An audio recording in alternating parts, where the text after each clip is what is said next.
दोस्तों पिछली वीडियो में मैंने आपको रजिस्टर के बारे में बताया था कि हम उसको कैसे यूज़ करते हैं, उनकी कलर कोडिंग कैसी होती है, उसके कनेक्शन कैसे कैसे होते हैं। और आज की इस वीडियो में मैं आपको कैपेसिटर के बारे में बताने वाला हूँ कि कैपेसिटर किस किस टाइप्स के होते हैं, उनको कैसे कैसे यूज़ करते हैं और उनका कंस्ट्रक्शन कैसा होता है। तो चलिए शुरू करते हैं, बने रहिए मेरे साथ। मैं हूँ सुधीर और आप हैं मेरे साथ न्यू प्रोजेक्ट्रॉनिक्स पे। सबसे पहले हम बात करते हैं कि कैपेसिटर क्या होता है। कैपेसिटर के लिए अगर हम एक लाइन सीधी सीधी यूज करें तो कैपेसिटर एक ऐसा इलेक्ट्रॉनिक पैसिव कंपोनेंट है जो अपने अंदर चार्ज स्टोर करता है, मतलब अपने अंदर इलेक्ट्रिक एनर्जी को स्टोर करता है इलेक्ट्रिक फील्ड के रूप में। अब दोस्तों बात, ये एक पैसिव कंपोनेंट है। पैसिव कंपोनेंट का मतलब ये होता है वो कंपोनेंट्स जो यूज में लाने के लिए उसको अलग से पावर सप्लाई दी जाती है, उनकी खुद की पावर सप्लाई नहीं होती। तो कैपेसिटर के लिए एक सीधा सीधा आंसर ये है कि कैपेसिटर एक ऐसा इलेक्ट्रॉनिक कंपोनेंट है, एक ऐसा पैसिव इलेक्ट्रॉनिक कंपोनेंट है जो अपने अंदर एनर्जी को स्टोर करता है इलेक्ट्रिक फील्ड के रूप में।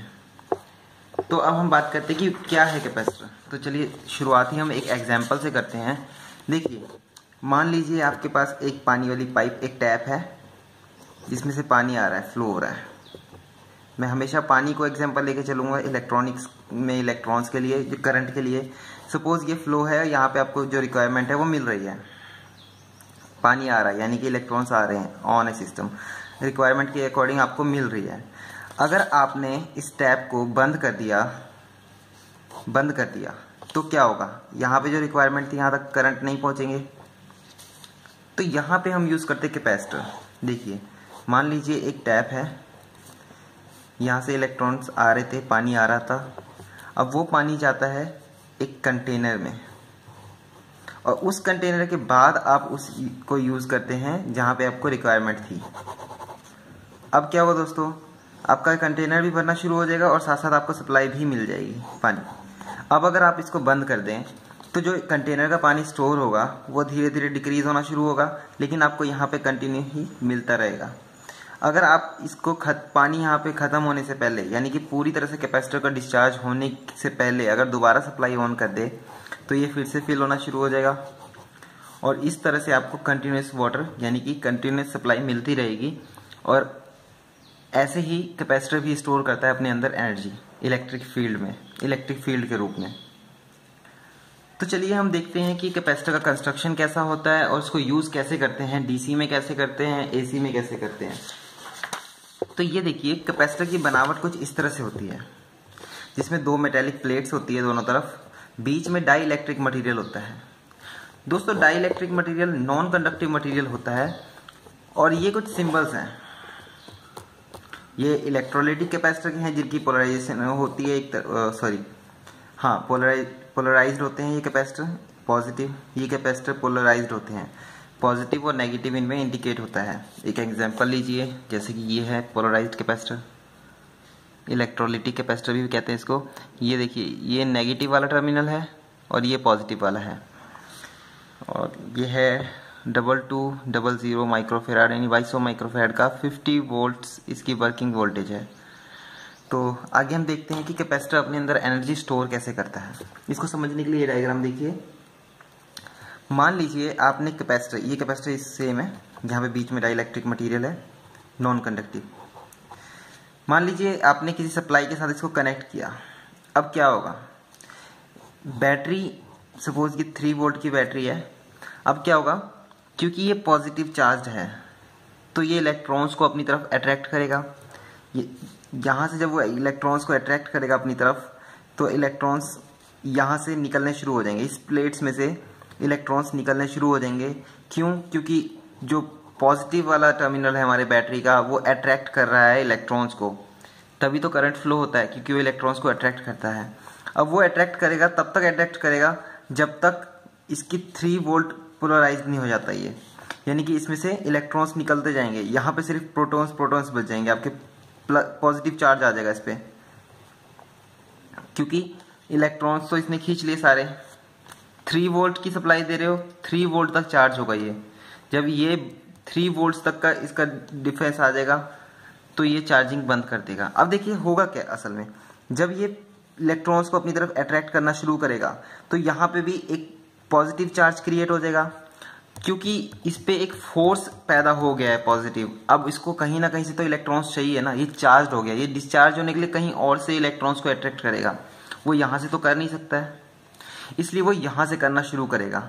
और अट्रैक्शन इतना ज़्यादा होगा कि इन सब के इलेक्ट्रॉन्स एक तरफ आ जाएंगे सारे, क्योंकि ये नॉन कंडक्टिव मटेरियल है इसलिए इलेक्ट्रॉन्स यहाँ नहीं जाएंगे, बस एक अट्रैक्शन की वजह से एक साइड हो जाएंगे और इनको फिल करने के लिए वो इस नेगेटिव टर्मिनल से इलेक्ट्रॉन्स को अपनी तरफ ले लेगा और यहाँ पे नेगेटिवली चार्ज हो जाएगा। जब तक बैटरी कनेक्टेड है ये चार्ज होना शुरू होंगे।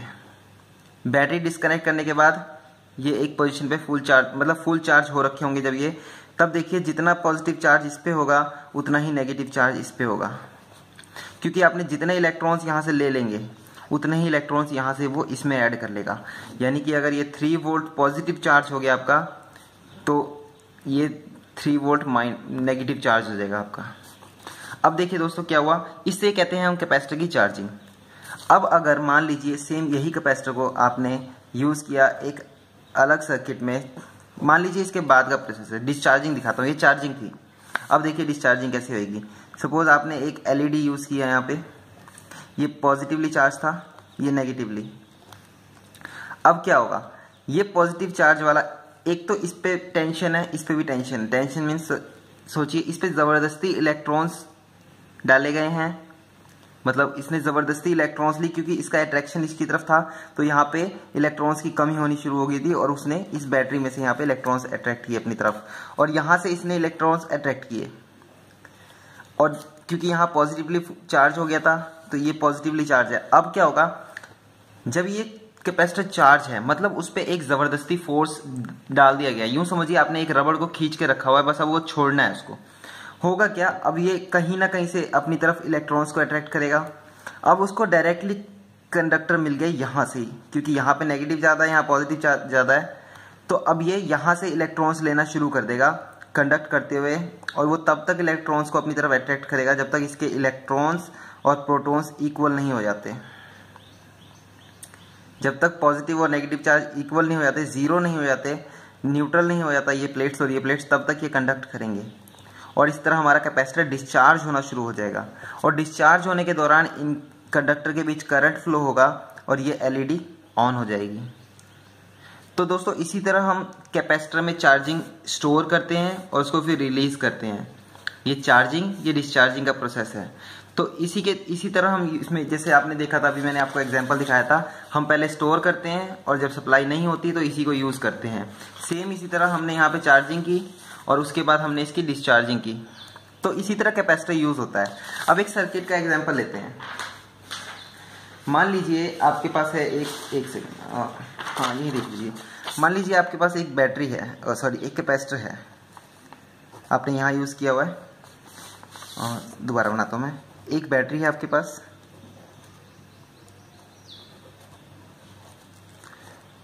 आपने कनेक्ट किया यहाँ पे एक कैपेसिटर, और यहाँ पे आपने कनेक्ट किया एक LED। दोस्तों क्या होगा यहाँ पे, अब देखिए यहाँ सपोज आपने एक स्विच लगा दिया। जब आप स्विच को कनेक्ट करेंगे यानी कि ऑन करेंगे तो क्या होगा, इसका पॉजिटिव चार्ज, ये पॉजिटिवली चार्ज है, इलेक्ट्रॉन्स को अट्रैक्ट करना शुरू करेगा, यहाँ से इलेक्ट्रॉन्स को अट्रैक्ट करना शुरू करेगा, और यहाँ पे इलेक्ट्रॉन्स की ज़्यादा है, इलेक्ट्रॉन्स नेगेटिवली चार्ज है, तो यहाँ से वो इलेक्ट्रॉन्स लेना शुरू करेगा और ये अपनी तरफ अट्रैक्ट करेगा। उस कंडीशन में हमारी LED ऑन रहेगी जब तक ये स्विच ऑन रहेगा। साथ ही साथ यहाँ से भी वो इलेक्ट्रॉन्स को अट्रैक्ट करेगा अपनी तरफ, यहाँ पे फिर ये पॉजिटिवली चार्ज होना शुरू हो जाएगा और ये नेगेटिवली, क्योंकि जब ये यहाँ से इलेक्ट्रॉन्स निकलेंगे तो वहाँ से इलेक्ट्रॉन्स अपनी तरफ अट्रैक्ट करेगा, पर नॉन कंडक्टिव मटेरियल की वजह से इस पर नेगेटिव चार्ज होगा, इस पर पॉजिटिव।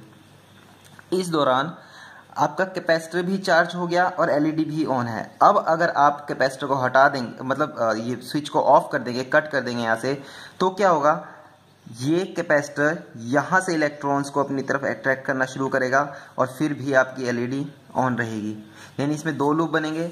जब आपका बैटरी कनेक्ट होगा तो इलेक्ट्रॉन्स यहाँ से मूव होंगे और यहाँ पे सर्कल कंप्लीट करेंगे, लूप कंप्लीट करेंगे और आपका ये LED ऑन होएगा। जब बैटरी डिस्कनेक्ट होएगी तो आपका ये लूप ये वाला होगा, और आपकी एलईडी ऑन होगी। तो इस तरह हम डीसी में यूज करते हैं। डीसी फिल्ट्रेशन के लिए हम कैपेसिटर को यूज करते हैं। ये पोलराइज्ड कैपेसिटर है, पॉजिटिव और नेगेटिव, जैसे मैंने आपको एग्जांपल दिखाया था। चलिए एक टेस्ट भी कर लेते हैं। ये मेरे पास एक बैटरी है, लिथियम आयन बैटरी है 3.7 वोल्ट की। मैंने इसको जोड़ रखा है। ये हमारा नेगेटिव टर्मिनल है, ये पॉजिटिव। देखिए अभी मैं एक चीज़ दिखाता हूँ आपको एक एलईडी के थ्रू। अभी मैंने पॉजिटिव टर्मिनल को कनेक्ट किया इससे, सॉरी ये, हाँ जी, देखिए तो एलईडी ऑन हो रही है। अभी अगर मैं कैपेसिटर पे लगाता हूँ इसको तो एलईडी ऑन नहीं हो रही है क्योंकि कैपेसिटर डिस्चार्ज है। अब एक चीज़ देखिए, अगर मैं इसको ऐसे कनेक्ट करूँ, सॉरी कैपेसिटर हमारा चार्ज हो गया है, वो डिस्चार्ज होना शुरू हो गया है नॉर्मली। अब एक चीज़ नोटिस कीजिए आप, जब मैं ऑन ऑफ इसको कनेक्ट करता हूँ, देखिए जब मेरा डिस्कनेक्ट करते ही एलईडी बंद हो जा रही है। लेकिन जब मैं इसको यूज़ करता हूँ कैपेसिटर के ऊपर, ये देखिए कैपेसिटर के साथ कनेक्ट कर देता हूँ मैं इसको बिल्कुल सर्किट की तरह, और फिर मैं इसको ऑन ऑफ करता हूँ तो देखिए क्या होगा, एलईडी धीरे धीरे ऑफ होगी। अगर मैं ये स्विच कंटिन्यू रखूँ तो आप देखिए मैंने कैपेसिटर को चार्ज किया, कैपेसिटर अब चार्ज है। जब मैं इसको कनेक्ट करूँगा तो वो डिस्चार्ज होना शुरू हो जाएगा। सही, ये देखिए। तो दोस्तों इस तरह से ही कैपेसिटर हमारा चार्ज स्टोर करता है। अब बात करते हैं अगर हम कैपेसिटर को एसी सप्लाई में लगाएंगे तो। अभी तक हम डीसी की बात कर रहे थे, अब एसी की। देखिए क्या होगा, सपोज आपने यहाँ पे एसी सप्लाई दी। एसी सप्लाई देने का मतलब है आपकी वोल्टेज पहले बढ़ती जाएगी, फिर न्यूट्रल होएगी, फिर नेगेटिवली बढ़ेगी और फिर न्यूट्रल होएगी। ये एसी सप्लाई है। हमारे जो घरों में सप्लाई आती है वो 50 हर्ट्ज की फ्रीक्वेंसी पे आती है, मतलब 1 सेकंड में 50 बार वो अप एंड डाउन होता है। ये 1 साइकिल है, half cycle then full cycle.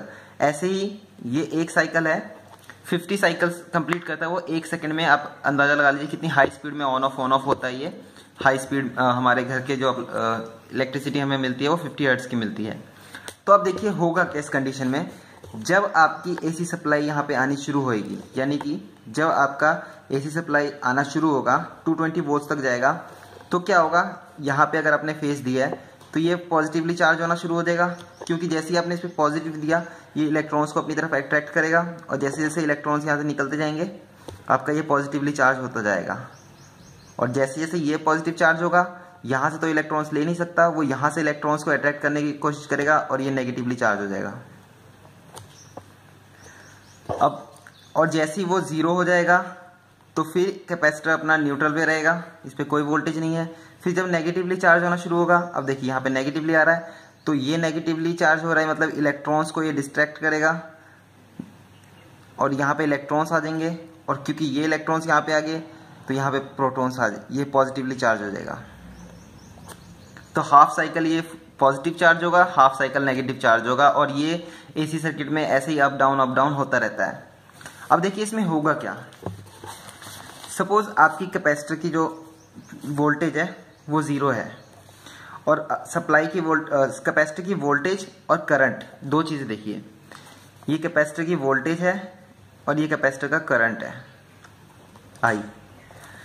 जब आपकी वोल्टेज 0 होगी कैपेसिटर की, तब क्या होगा, जैसे आपकी वोल्टेज थोड़ी सी बढ़ेगी उस time capacitor full charging current सबसे ज्यादा होगा। क्योंकि देखिए अगर आप फोन चार्ज कर रहे हैं, सपोज वोल्टेज डिफरेंस का देखिए, पोटेंशियल डिफरेंस जितना ज्यादा होगा करंट उतना ही ज्यादा मूव होगा। ये आपकी 220 वोल्टेज है, ये आपकी 2 वोल्ट से मान के चलिए। अब देखिए अगर आपने कनेक्ट किया इससे इसको, तो कितना ज्यादा टेंशन है इन दोनों के बीच में, हाई वोल्टेज और लो वोल्टेज में बहुत ज्यादा टेंशन है, इसलिए बहुत ज्यादा इलेक्ट्रॉन्स इसमें से फ्लो होंगे और कैपेसिटर चार्ज होना शुरू हो जाएगा। और जैसे जैसे कैपेसिटर चार्ज होना शुरू होएगा, इन दोनों के बीच का डिस्टेंस भी कम होता जाएगा, यानी पोटेंशियल डिफरेंस भी कम होता जाएगा और इलेक्ट्रॉन्स कम फ्लो होंगे फिर। और जैसे जैसे जब कैपेसिटर फुल चार्ज हो जाएगा हमारा, तब इलेक्ट्रॉन्स का फ्लो जो है वो 0 हो जाएगा। सीधी सी बात है, जब ऑलरेडी वो फुल चार्ज है तो अब तो वो करंट लेगा नहीं, क्योंकि जब जैसे आपकी कैपेसिटर की वोल्टेज 220 वोल्ट हो गई है, इट मीन सप्लाई भी 220 वोल्ट आ रही है, अब तो दोनों में कोई डिफरेंस ही नहीं है, तो करंट फ्लो होने का तो कोई सवाल ही नहीं पैदा होता। अब इस ग्राफ को देखिए, होगा क्या, जब आपकी वोल्टेज बढ़नी शुरू होगी कैपेसिटर की, तब करंट सबसे ज़्यादा होगा। जैसे जैसे कैपेसिटर आपका चार्ज होता जाएगा, वोल्टेज बढ़ती जाएगी, करंट धीरे धीरे कम होता जाएगा। कारण वही है, आपको यहाँ से यहाँ तक ले जाने में ज़्यादा फोर्स लगेगा, और ऑब्वियसली जैसे जैसे आपका कैपेसिटर चार्ज होता जाएगा, इनके बीच का डिफरेंस कम होता जाएगा और आप इलेक्ट्रॉन्स का फ्लो कम होता जाएगा। ये छोड़ दीजिए एक मिनट। तो जैसे जैसे आपकी वोल्टेज बढ़ती जाएगी, चार्जिंग कम होती जाएगी।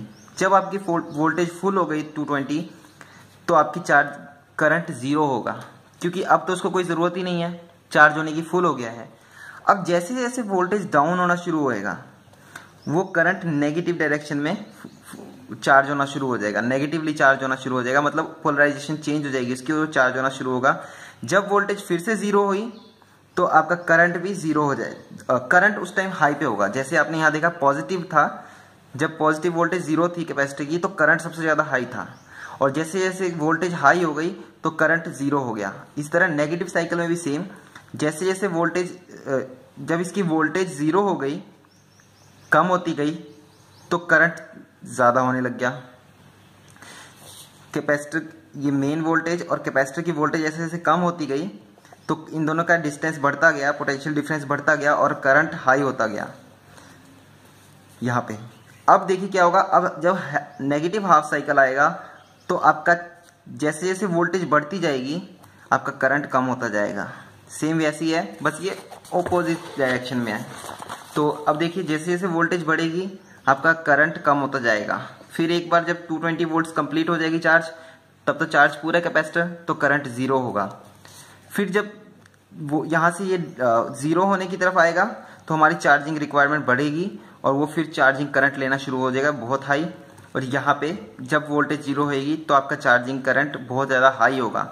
तो इसी तरह से कैपेसिटर जो है लीड करता है वोल्टेज को। लीड मतलब करंट हमेशा वोल्टेज से आगे रहता है, क्योंकि देखिए वोल्टेज जीरो है, वोल्टेज को 220 पहुंचने, जब वोल्टेज शुरू होता है बढ़ना चार्जिंग उसकी, तब तक करंट हाई पे होता है अपनी टाइम के हिसाब से। देखिए अगर टाइम ये है, एक यूनिट ऑफ टाइम में करंट हाई है, वोल्टेज जीरो है। जैसे जैसे वोल्टेज बढ़ता गया, तो जब वोल्टेज हाई हुआ तो करंट जीरो था, और जब करंट जीरो हुआ, ये देखिए, तो वोल्टेज हाई, जब वोल्टेज हाई तो करंट जीरो, जब करंट हाई तो वोल्टेज जीरो।